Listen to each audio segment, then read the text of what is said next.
आज 20 जुलाई की बिहार बुलेटिन में स्वागत है आपका दोस्तों। आज हो चुका है 20 जुलाई, तो आज हम पूरे बिहार की टॉप खबर लेकर आए हैं आपके लिए। तो ऐसे में अगर आप भी बिहार न्यूज से इंटरेस्ट रखते हैं तो आप हमारे साथ बने रहें। हम आपको फटाफट अंदाज में आज 20 जुलाई की बिहार की खबरें आपको बताने वाले हैं। वीडियो शुरू करने से पहले आपके लिए एक जरूरी सूचना है कि केडीवी लाइव का ऐप आ चुका है। अगर आप इसी तरह बिहार की खबरें पाना चाहते हैं तो आप केडीवी लाइव ऐप को इंस्टॉल कर सकते हैं। इस ऐप को इंस्टॉल करने के लिए प्ले स्टोर में जाना होगा, वहाँ जाकर के सर्च कीजिए, केडीवी लाइव आ जाएगा, उसको इंस्टॉल कीजिए और पूरे बिहार की खबरों को देखिए। आपको बता दूं कि इस ऐप में बिहार के किसी भी खबर को 1 मिनट से भी कम समय में देख सकते हैं। तो चलिए चलते हैं खबरों की ओर। दोस्तों, बिहार में बढ़ते अपराध को लेकर के सियासी हलचल जारी है। आज विपक्ष सत्ता पक्ष के खिलाफ पूरे बिहार में प्रदर्शन करेगी, क्योंकि बिहार में लॉ एंड ऑर्डर पूरी तरीके से ध्वस्त हो चुका है। इसको लेकर के बिहार में आज विपक्ष द्वारा विरोध प्रदर्शन किया जाएगा। बिहार विधानसभा के मानसून सत्र के पहले महागठबंधन ने आज राज्य भर में यानी कि पूरे बिहार में आक्रोश मार्च का आयोजन किया है। इस बार विधानसभा सत्र के दौरान भी राज्य सरकार को घेरने की बड़ी तैयारी में है। बिहार में बढ़ते अपराध को लेकर के आज इंडिया गठबंधन का आक्रोश मार्च शुरू हो चुका है। दरअसल आज विपक्षी पार्टियों की ओर से बिहार के सभी जिला मुख्यालय में आज आक्रोश मार्च निकाला गया है। दोस्तों, बिहार के हर पंचायतों में खेल मैदान बनाया जाएगा। जहां ये बिहार सरकार ने फैसला ले लिया है कि बिहार के हर एक पंचायत में खेल मैदान बनाया जाएगा। जहां बिहार में रहने वाले लोगों के लिए ये बड़ी खबर सामने आ रही है। ताजा रिपोर्ट्स के मुताबिक बिहार में खेल को बढ़ावा देने के लिए बिहार सरकार हर पंचायत में खेल मैदान बनाने जा रही है। इसकी जानकारी खुद बिहार के खेल मंत्री सुरेंद्र मेहता ने दी है। यह खबर के अनुसार खेल मंत्री ने जानकारी देते हुए बताया कि सरकार की हर पंचायत में खेल क्लब खोलने की योजना है। जब बिहार में हर ग्राम पंचायत में खेल मैदान की व्यवस्था होगी, साथ ही खिलाड़ियों के लिए सुविधा भी उपलब्ध की जाएगी। उन्होंने कहा कि बिहार के जिन पंचायतों में मैदान की सुविधा उपलब्ध नहीं है, वहां पर सरकार द्वारा जमीन अधिग्रहण करके खेल मैदान उपलब्ध कराया जाएगा, लेकिन खेल मैदान बनेगा। इससे ग्रामीण इलाकों के युवाओं को भी राज्य, देश और फिर विदेश के नाम रोशन करने का मौका मिलेगा। दरअसल शुक्रवार को पटना के पाटलिपुत्र खेल परिसर कंकरबाग में 90वीं बिहार स्टेट जूनियर और सीनियर एथलेटिक्स चैंपियनशिप का आयोजन किया गया, जिसमें बिहार के सभी 38 जिला के जूनियर और फिर सीनियर वर्ग के करीब 2000 खिलाड़ी भाग लिए और वहीं पर इस बात का ऐलान किया गया है। दोस्तों, राजधानी पटना समेत बिहार में मानसून कमजोर पड़ने के कारण झमाझम वर्षा पर विराम लग गया है। जब वर्षा में कमी आने के कारण जहां एक ओर बादलों का बनना कम हुआ है, तो दूसरी ओर दिन के तापमान में वृद्धि होने से लोग उमस भरी गर्मी से परेशान हैं। जब मौसम विज्ञान केंद्र पटना के अनुसार 23 जुलाई से वर्षा में तेजी आते ही लोगों में उमस भरी गर्मी से राहत मिलेगी। पटना और आसपास के अलावा बिहार के अलग अलग भागों में बादलों की आवाजाही बनी रहेगी, या कुछ स्थानों पर छिटपुट वर्षा होने की भी संभावना है। वहीं पर 48 घंटे के बाद थोड़ी गिरावट होने की संभावना है। दोस्तों, बिहार के सरकारी अस्पतालों में आबादी के मुताबिक डॉक्टर नहीं है। जी हाँ, स्वास्थ्य विभाग में डॉक्टरों की स्वीकृति पद में 45% खाली है, यानी कि जितना पद चाहिए अस्पताल में, जितना डॉक्टर होनी चाहिए उसका आधा ही है। मात्र 55% पदों पर ही डॉक्टर काम कर रहे हैं पूरे बिहार में। इस कारण अस्पताल में मरीजों का अधिक दबाव है, यानी कि डॉक्टर कम मरीज ज्यादा है और एक डॉक्टर को हर महीने हजारों मरीजों का इलाज करना पड़ रहा है। जब विश्व स्वास्थ्य संगठन के अनुसार 1000 की आबादी पर एक डॉक्टर आदर्श स्थिति मानी जाती है। हालांकि इस अनुपात में देश में भी डॉक्टर नहीं है। जहाँ तय मानक के अनुसार अभी देश भर में 14 लाख डॉक्टर चाहिए, लेकिन 11 लाख ही डॉक्टर है। जब बिहार में तो राष्ट्रीय औसत से भी बहुत कम है। लगभग 2700 की आबादी पर एक डॉक्टर की उपलब्धता है। जब बिहार में ये स्थिति प्राइवेट और सरकारी अस्पतालों में उपलब्ध डॉक्टरों को मिला करके है। केवल सरकारी अस्पतालों का हिसाब ले लें तो फिर 30,000 की आबादी पर एक डॉक्टर की उपलब्धता है। एक बड़ी खबर सामने आई है कि महिला को सांप ने सोते हुए काट लिया। उसके बाद फिर क्या था, युवक ने उस सांप को डब्बे में भर करके अस्पताल पहुंच गया। मामला बिहार की बेतिया से सामने आया है। जब बेतिया के गवर्नमेंट मेडिकल कॉलेज अस्पताल के इमरजेंसी वार्ड में शुक्रवार को एक युवक अपनी पत्नी के साथ डब्बे में जिंदा कोबरा सांप लेकर के पहुंच गया। युवक का कहना था कि उसकी पत्नी को इसी कोबरे ने डसा है, इसलिए वे उसको पकड़ करके सांप लेकर आया है। हालांकि डॉक्टर की सलाह और फिर लोगों के कहने पर युवक ने सांप को अस्पताल के बाहर छोड़ दिया। जब बताया जाता है कि मझोलिया थाना क्षेत्र के ढोकराहा गांव निवासी देवशरण प्रसाद के 38 साल की पत्नी किशोरी देवी अपने घर में सोई हुई थी। इसी दौरान महिला को कोबरा सांप ने डस लिया। इसके बाद परिवार वालों ने सांप को पकड़ करके एक प्लास्टिक के डब्बे में बंद कर दिया। परिवार वाले घायल महिला के साथ सांप को भी लेकर के सामुदायिक स्वास्थ्य केंद्र के मझोलिया पहुंच गए। भाजपा नहीं चाहती है कि बिहार में अपराध खत्म हो, यह कहना है लालू प्रसाद यादव की बेटी रोहिणी आचार्य का। जी हां, आपको बता दो कि बिहार में आपराधिक मामले 7वें आसमान पर है। बेखौफ अपराधी आए दिन एक के बाद एक आपराधिक घटनाओं को अंजाम दे रहे हैं। वहीं पर बिहार में बढ़ते अपराध को लेकर के विपक्षी नेता लगातार सरकार को घेर रहे हैं। नेता प्रतिपक्ष तेजस्वी यादव सहित लालू परिवार लगातार बिहार की डबल इंजन सरकार पर हमला बोल रही है। जब तेजस्वी यादव आए दिन क्राइम बुलेटिन जारी करके बिहार की डबल इंजन की सरकार को कटघरे में खड़ा करते हुए आए हैं। वहीं पर उनकी बहन और फिर लोकसभा चुनाव में सारण से राजद प्रत्याशी रही रोहिणी आचार्य ने बिहार के डिप्टी सीएम पर बड़ा हमला बोला है।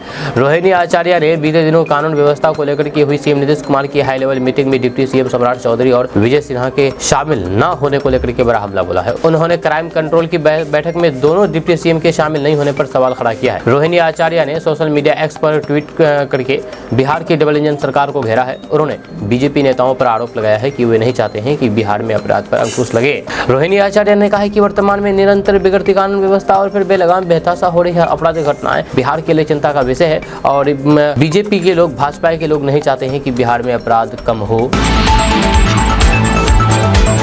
दोस्तों, कल बिहार में उद्योग के विकास पर इन्वेस्टर मीट का आयोजन किया गया, लेकिन इसमें हैरान कर देने वाली एक तस्वीर सामने आई है जो आप देख करके हैरान रह जाएंगे। आपको बता दूं कि ये मीट उद्योग वस्त्र को लेकर था, लेकिन हैरानी वाली बात यह है कि बिहार के उद्योग मंत्री इस उद्योग वस्त्र के कार्यक्रम में शामिल तो हुए, लेकिन सबसे पीछे वाले सीट में जाकर के बैठे। जी अब आप सोच रहे होंगे कि आखिर ये कैसे, जबकि उद्योग से जुड़ी हुई ही बैठक थी और उद्योग मंत्री ही इसमें सबसे पीछे में बैठे। जी ये सच है। अब ऐसे में सवाल उठता है कि आखिर बिहार में कैसे उद्योग बढ़ेगा, क्योंकि जब उद्योग मंत्री ही पीछे बैठते हो तो बिहार में उद्योग बढ़ने की संभावना पर यहीं पर विराम लग जाता है।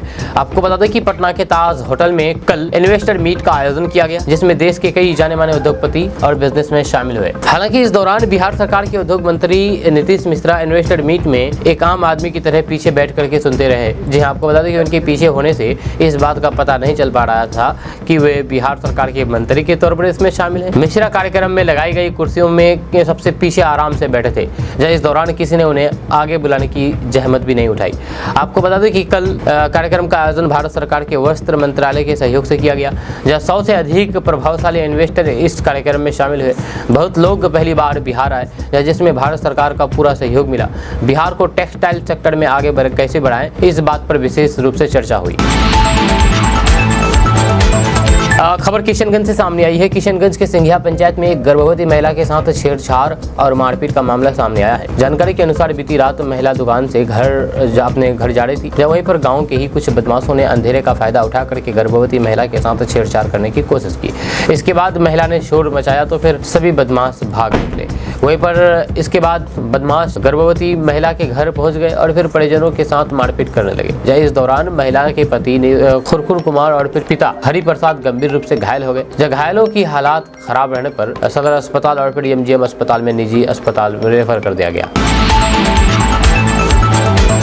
बिहार से एक बहुत बड़ी खबर सामने आई है कि बिहार में जितने भी गैर मजरूआ जमीन पर अवैध कब्जा है उस सबको अब हटाया जाएगा। जी हाँ, जैसे कि आपको पता है कि बिहार के हर एक जिले में गैर मजरूआ जमीन पर अवैध लोगों का कब्जा है, लेकिन अब उनको ये जमीन छोड़नी पड़ेगी क्योंकि बिहार सरकार का आदेश है। जी हाँ, आपको बता दो कि बिहार में बहुत से ऐसे लोग हैं जो गैर मजरूआ जमीन पर अवैध कब्जा किए हुए बैठे हैं, लेकिन जमीन सर्वे के माध्यम से सरकार अब ऐसे सभी जमीन को चिन्हित कर रही है।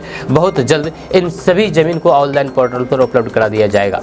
खबर के अनुसार विशेष भूमि सर्वेक्षण पूरा होने के बाद बिना वैध कागजात के तौर और गैर मजरूआ जमीन पर कब्जा किए हुए लोगों को बेदखल किया जाएगा। इसको लेकर के विभाग के स्तर पर तैयारियां की जा रही है। ये जमीन सरकारी कार्य के लिए इस्तेमाल किया जाएगा। आपको बता दो कि बिहार के सभी मौजे में बड़ी संख्या में गैर मजरूआ जमीन है, लेकिन किसी न किसी व्यक्ति के द्वारा इस जमीन पर कब्जा किया गया है। जब बिहार सरकार ने अब गैर मजरूआ जमीन को लेकर के एक्ट में संशोधन करते हुए इसे और सख्त कर दिया है। वहीं पर बिहार विशेष सर्वेक्षण एवं बंदोबस्त अधिनियम के मुताबिक गैर मजरूआ जमीन की एंट्री बंदोबस्ती भी रद्द रहेगी, जो कि सक्षम प्राधिकार के आदेश से नहीं हुई है। हालांकि सरकार इस जमीन को लोक कल्याण के लिए बंदोबस्त कर सकती है।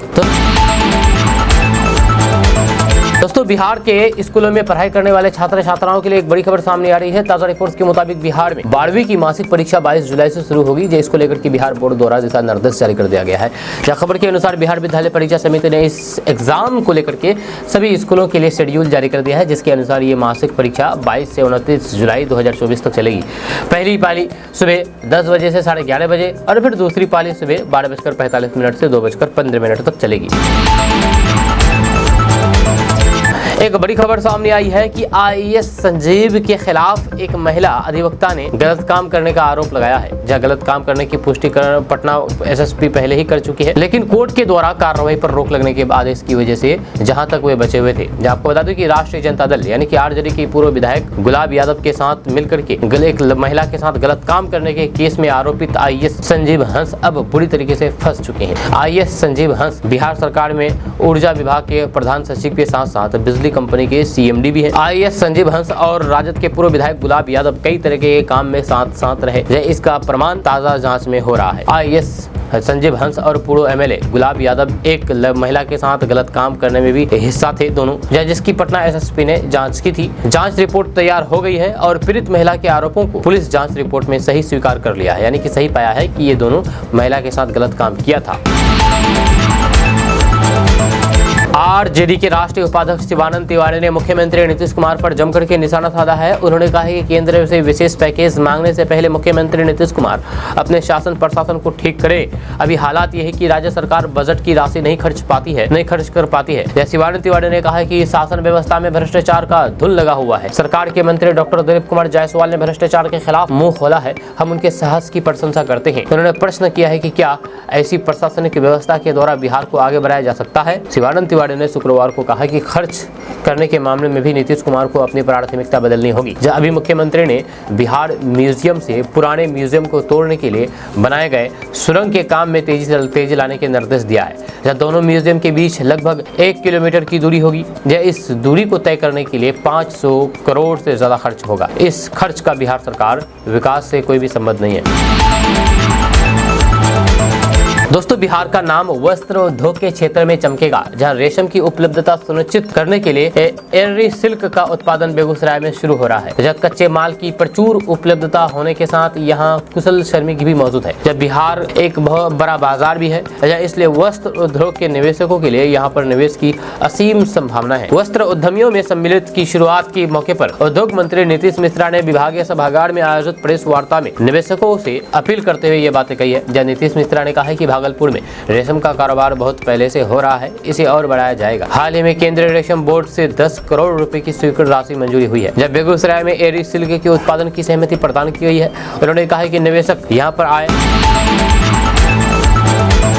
बिहार के बेगूसराय में बेखौफ अपराधियों ने घर के पास से एक छात्रा को जबरन गाड़ी में बैठा करके अपहरण कर लिया है। ये पूरा मामला मटिहानी थाना क्षेत्र का है। जहां बेगूसराय के मटिहानी थाना क्षेत्र का है, जहां पर परिजनों का कहना है कि घर के पीछे पशु को खाना खिला रहे, तभी 4 की संख्या में अपराधी आए और उसे जबरन अपने बोलेरो गाड़ी में बैठा करके अपहरण कर लिया है। यह चिल्लाने की आवाज जब तक लोगों ने सुनी, तब तक अपराधियों ने गाड़ी में बैठ करके लड़की को वहां से ले चुके थे।